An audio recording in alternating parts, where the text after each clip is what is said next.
السلام علیکم. څو ورځې مخکې ما په ټیک ټاک باندې یو ویډیو اپلوډ کړی وه. په هغې کې ما د انجکشن او د نور داسې میډیکل پروسیجرز پروټوکولز متعلق خبره کړې وه او د دې سپیرټ سویپ متعلق د سټینډرډز خبره مې کړې وه. نو یو ملګري ما ته ټلیفون وکړو چې تا موږ ته ډېره ګرانه کړه. نو ما ورته وی چې ګرانه خو دا نه ده، دا زه خو ډېره سمپل ساده و اسانه خبره کوم چې کوم پروټوکولز دي او کوم سټینډرډز دي هغه خو ډېر سخت دي.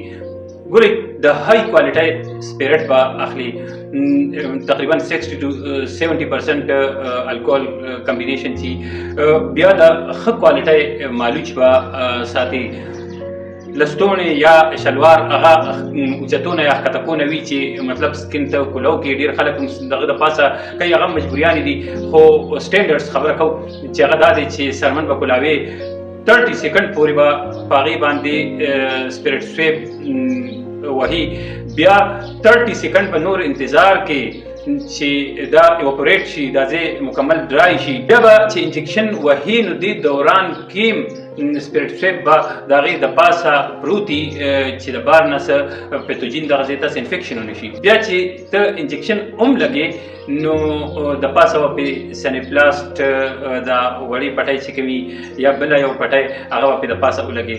یار ګوره که مونږ چېرې وګورو چېرته د یو پولیس افسر یو دفتر کولاویږي، یو دیوال یې ماتېږي، په هغې کې څه ریپیرز کوي، یا د یو فوجي افسر یو د هغه د دفتر یو دیوال سوری کېږي، نو څومره های سیکیورټي د ننه او بار د سیکیورټي انتظام کوي، رکاوټونه اچوي چې څه څوک دې ته دهشتګرد یا څه داسې بل څه ځناور یا څه څیز ور نه شي، څوک څه نقصان ونه کړي.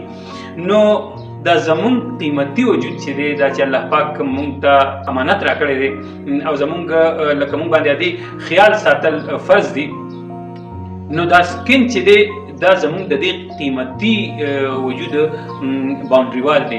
نو که په دې کې مونږ پنکچر کوو، په دې کې مونږ سورې کوو، دې کې مونږ یو لار جوړو، نو پکار ده چې مونږ ښه های سیکیورټي وساتو چې کم جراثیم کم دهشتګرد هر ټایم په دې تاک کې ناست دي، په دې انتظار کې ناست دي چې چېرته به سوراخ وشي، کټ کټایي به وشي چې په هغې کې ورننوځو او خپل سیسټم روان کړو. نو د هغې دپاره مونږ هغې کې څومره بې پروایي نه کار اخلو.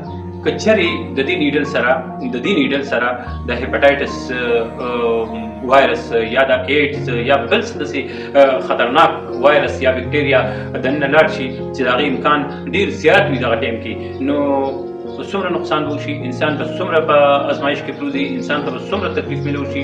دا کینوله چې انسان ته لګېدلي یو سهار غرمه ماښام په هغې کې انجکشن یې کوي، پریکټیشنران هم کوي ورکې، نو په هغې کې مونږ څومره بې پروا یو. اصول خو دا دی چې کوم د دې 60 to 70% چې کوم الکوهول سویپ دی، نو دې سره به د دې کنوله چې کومه ده د دې سراونډینګ او د دې دا به پوره صفا کړي، پاکه به یې کړي، بیا به یې ډرای کېدو ته پرېږدي چې ډرای شي، نو بیا به ورکې انجکشن کوي.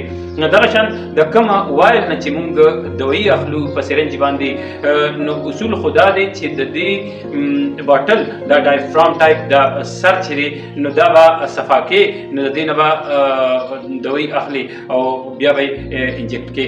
خو هماغه خبره وکړو خړې اوبه او ړانده میان مونږ نه پشم نشي راخیستی، نو د دې دومره نخرو پیخرو